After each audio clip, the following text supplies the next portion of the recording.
What's going on? Huh? Did something happen? Did something bad happen at work or at home? Evan! Did something happen to Evan? Is he hurt or sick or missing? Is he really my grandson? Are you sure he's my flesh and blood? Yes, of course he is. Why would you even doubt that? He's your son's child, and he looks just like him. Oh, really? I wouldn't know because I've never seen him. Why are you sheltering him from me and the rest of the world? Your parenting practices are very questionable. You're keeping him away from me and from other people who could teach him valuable lessons and skills. I'm not sheltering him from anyone. Whenever we walk around the neighborhood, I make sure he says hello to all of our neighbors. I'm not trying to prevent you from seeing him or anything. We just went over to your house 2 weeks ago. You're exaggerating and being paranoid. That's not enough. He's going to know the people in his neighborhood better than he knows his own grandmother. You're being very inconsiderate. Think about how that looks for me. You're depriving him of a close bond with me and a sense of family and tradition. Mom, listen. We've discussed this before. Wanting to see your grandchild is one thing. It's totally different to want to see your grandson so you can force him to do what you want. You invited him over, saying you wanted to play, but you made him rearrange your living room with you. You tell everyone he's going to Harvard, so you force him to study instead of letting him play outside. It's no wonder he doesn't want to come over that much. You use him as a tool to fulfill your own agenda and to impress others. You don't let him have fun or be himself. You make him feel stressed and unhappy whenever he's with you. What are you saying? How dare you talk to your mother-in-law that way? Are you accusing me of being a bad grandmother and a bad person? How disrespectful and ungrateful of you. You should be thankful that I care about him and that I want the best for him. Trust me, I want Evan to have a good relationship with you. But that's not going to happen if you keep making him do things he doesn't want to do because you think it's right. I appreciate that you love him and that you have good intentions for him. But you need to understand that he's his own person and that he has his own dreams and preferences. Are you doubting my judgment? You're such a naive, foolish woman. I've been on this earth far longer than you have. I know what's best for him. You're really failing as a parent. I think you have a lot to fix about yourself before you can continue to raise your son. Yeah, okay. I'll get on that. Sure, whatever. I'll do that right away. By the way, when are you expecting your baby? James told me the news. You're having another child, right? Why did you keep it a secret from me? Why didn't you share this wonderful news with me as soon as you knew? Oh, my bad. We've been very busy and stressed since we learned about it. This is what I mean by your mistakes and flaws. You need to improve yourself before your second child is born and be a better mother and a better daughter-in-law. I'm warning you now. You better have a daughter this time, or you'll face the consequences. What is that supposed to mean? I can't choose the gender of my baby. It's determined by nature and chance. I don't care about that. What if you have another rude and disobedient son like Evan? This world needs more females, not males who cause trouble and violence. And I'll be the one who decides what to call her. Don't you even think about arguing with me or defying me on this matter. Excuse me? You can't be serious. I've always dreamed of having a little girl of my own. It's not my fault that my marriage ended before I could have one. James is my only son and my only chance of having grandchildren. I suppose technically you are my daughter by marriage, but I don't think of you as my daughter at all. You're nothing like the daughter I wanted or imagined. Just give me this one small thing. Won't you let me fulfill my lifelong wish? So basically you're saying, shut up, I'm going to choose your daughter's name. Is that about right? Exactly. Yes, that's exactly what I'm saying. Wow. The parents of a child are the ones who name it. Have I made myself clear? A mother-in-law's authority is supreme. Everyone knows a daughter-in-law must obey whatever her mother-in-law demands. I won't tolerate any arguments or complaints from you. It's already settled. I'll be accompanying James when he comes to see you in the hospital, and I'll inform the doctors of the name I've selected for her. Let me know as soon as possible if you're having a son or a daughter. Do you understand what I'm saying? You're having a boy? Yes. I told you that I wanted you to have a girl. You're useless. I heard James was so disappointed like I was. Mom, I don't care if I have a boy or a girl. No matter which it is, I'll love them the same. I've never seen James like that before. He went into a rage and was screaming at the top of his lungs. He did that? Yes, he did. He was screaming, "Why isn't it a girl? Do something, you pathetic excuse for a doctor." He grabbed the doctor by his jacket and screamed in his face. It took 4 nurses to get them separated. Then he directed his anger at me. He screamed at me until he lost his voice, then stormed out and went home. He went that crazy just because we aren't having a girl. He didn't listen to me at all. Maybe if you talk to him, you could calm him down. I'm not going to do that. What? Oh, based on what you're saying, James did nothing wrong. He feels the same way I do. We both want a girl. I tried telling that to the doctor too, but I guess he didn't listen. I've been calling him every day. You have? What do you think he could do? Of course I've been calling him. What good is he if he couldn't make you have a girl? James's reaction was only natural. A hospital is nothing more than a service, and we're the customers. Are you insane? I can't believe this. Do you really think the doctor could do anything about me having a boy or a girl? Nonsense! I did my research. Science and medicine have come a long way. Shut your mouth if you don't know what you're talking about. Ugh, another boy. Have you thought about terminating it? Absolutely not. What's going through your head? All right, then I guess we have no other options here. You need to give that baby a sex change. That is the most insane sentence I've ever heard anyone say. Why? People do it all the time. I was born a boy, but in my heart I'm a girl, blah, blah, blah. Haven't you heard anyone say that? People get surgery for it all the time. We're just going to save time and do it right after he's born. Don't worry, I'll pay for it all. That's what I decided, and my word is final. Understood? Kathy, are you listening? Yeah. I just had to go and throw up. Don't try to fake morning sickness. You're not fooling me. Everyone knows there's no such thing as morning sickness with your second child. It's not morning sickness. What you just said literally made my stomach turn over and made me sick. What do you mean? I've never heard anyone say something so horrible and disgusting as changing a baby's gender the second it's born. Aside from the fact that you've gone and decided that selfishly on your own, do you think there's any doctor on Earth who would perform that surgery? Ugh, there's another one of your flaws coming out. You have no idea what the modern world is like. I told James not to marry you.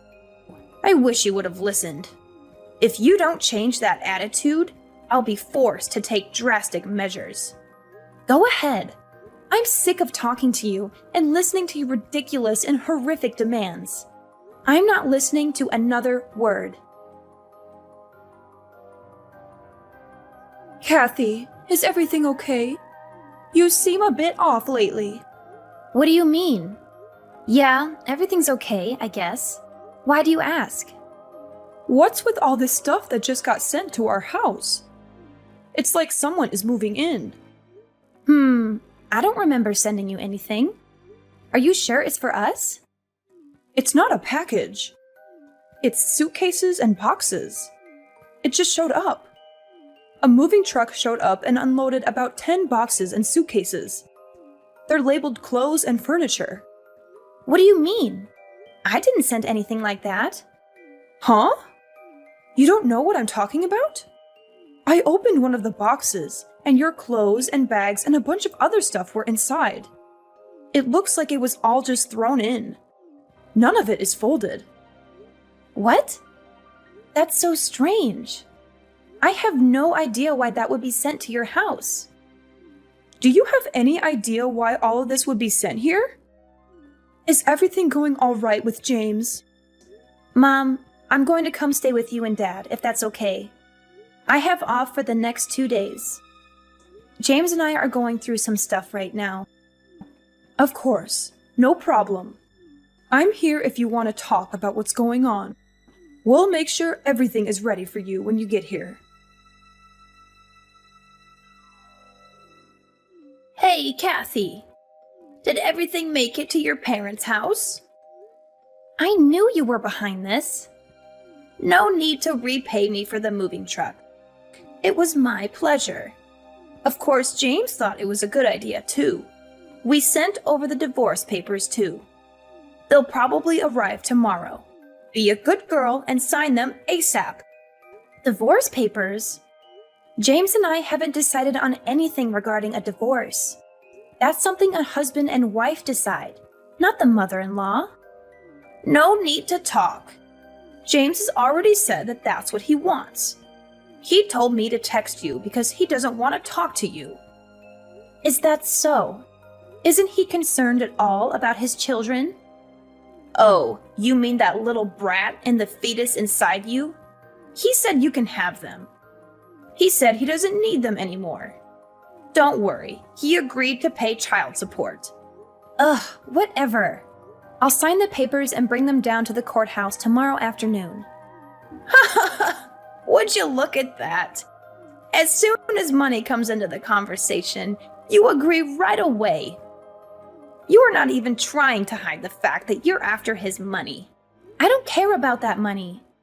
My dad's right next to me and has been reading this conversation. I'm taking his advice to get rid of that pathetic husband and his wretched mother. Money is an afterthought. Plus, my dad said he'd figure something out in regards to money.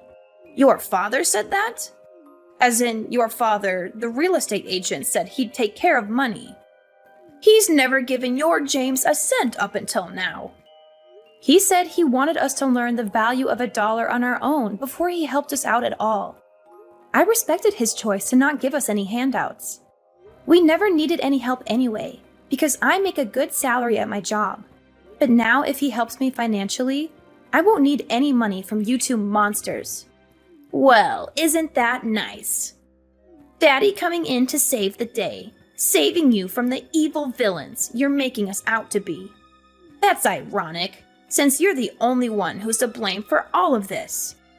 You're the one who just couldn't make my wish come true and have a girl. I've got to ask, why are you so obsessed with me having a girl? Well, isn't it obvious? We'd put her in lessons from a very young age. She'll learn to sing and dance and become a little superstar. Once she gets scouted and becomes famous, she'll thank me by paying for anything I want for the rest of my life. I saw something like that on the news a little while ago.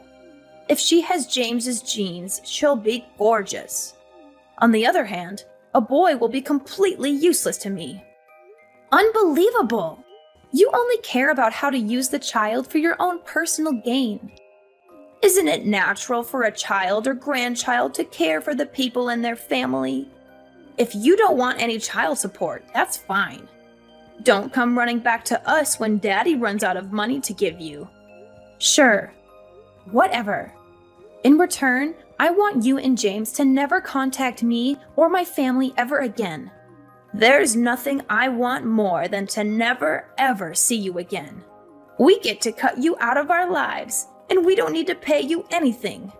Oh, what a dream. Well, then there's nothing left to discuss.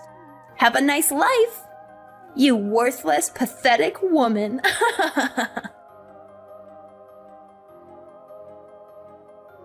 Hello, Sandra. It's been a while, huh? How have you been, huh? Who's this? What do you mean? It's me. I had the displeasure of having your daughter marry my son for a little while. It's Kyle. Oh, I wasn't sure who it was because I thought my daughter very clearly told you never to speak to any of us again. Trust me, I wish I didn't have to. But there's something I really need to talk to Kathy about. For some reason, I can't get a hold of her. Is that right? So what could you possibly have to tell my daughter? Well, James got married last year. I see. Congrats. It's nothing to congratulate me on. What's that supposed to mean? His new wife is awful. She doesn't listen to anything I say. She always talks back to James, too. She's too abrasive and dismissive of our advice and requests. Oh boy. Sounds like a real problem. The worst part about it is she doesn't want to have any kids. Well, it's becoming more and more common these days for married couples to decide on not having kids. I don't care about other couples. Isn't it a woman's duty to listen to her mother-in-law's wishes? It's completely unacceptable. So that's what I wanted to talk to Kathy about. I was wondering if Kathy could take James back. Excuse me? In a few years, I think I'm really going to slow down. I'll need someone to look after me. I don't think this new woman is going to help me at all. So let me get this straight.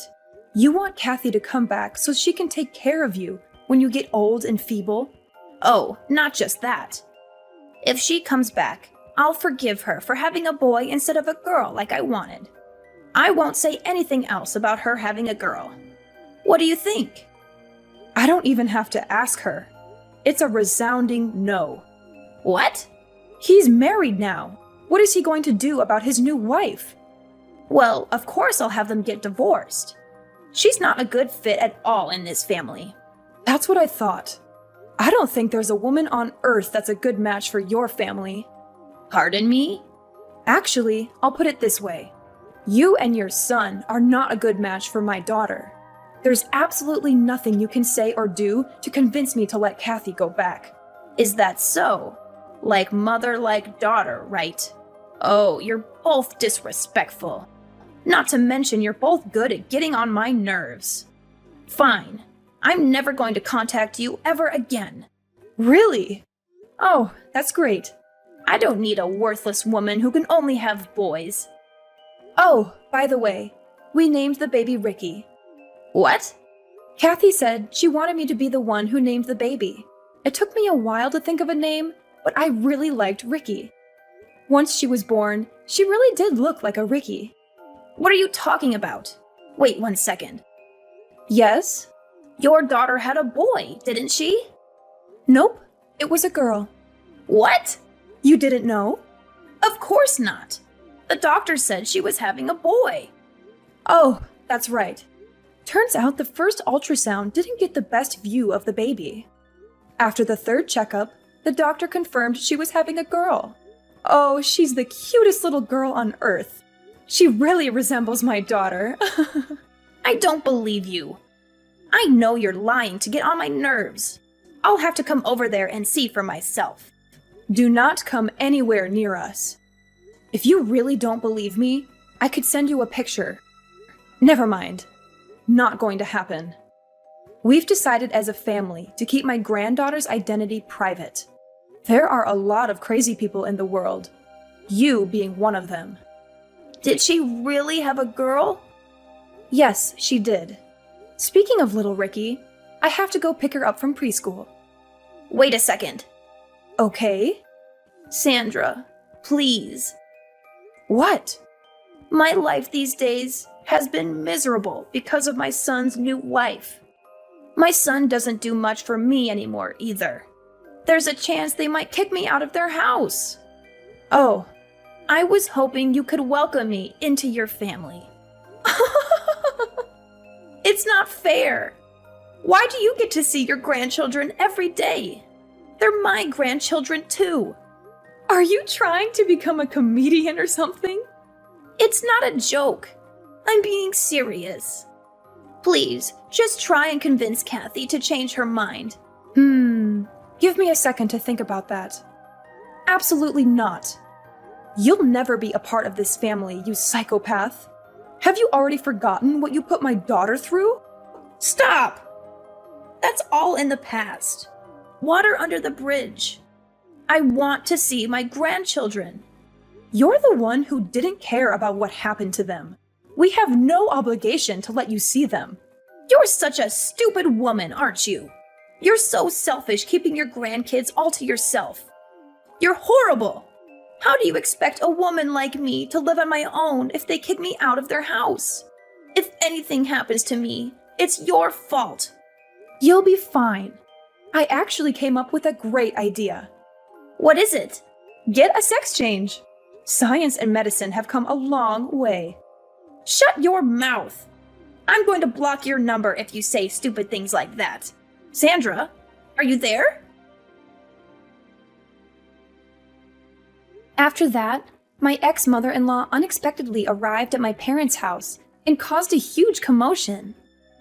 We had seen this day coming, which is why we had packed our bags and moved out of our old house 2 years ago. We felt bad for the poor people who had bought our old house and had to deal with her. My mom filled me in on what she had learned from the neighbors. James and his new wife had finally had enough of her and had thrown her out of their house. She now lives by herself in a dirty and tiny apartment, squandering her money and crying about how awful her life is. Her husband had made a terrible mistake in marrying her. She does not have a job or do anything useful around the house. She has a severe gambling addiction that has put them in a lot of debt. She also sleeps around with every man she can find. My ex-husband works very hard to pay off their bills and to take care of all the household tasks. He changed his number and texted me, pleading me to come back to him, but I ignored him. I would never leave my parents, who have been so kind and helpful in raising my children. Our lives are much more peaceful and happy without those two horrible people in them.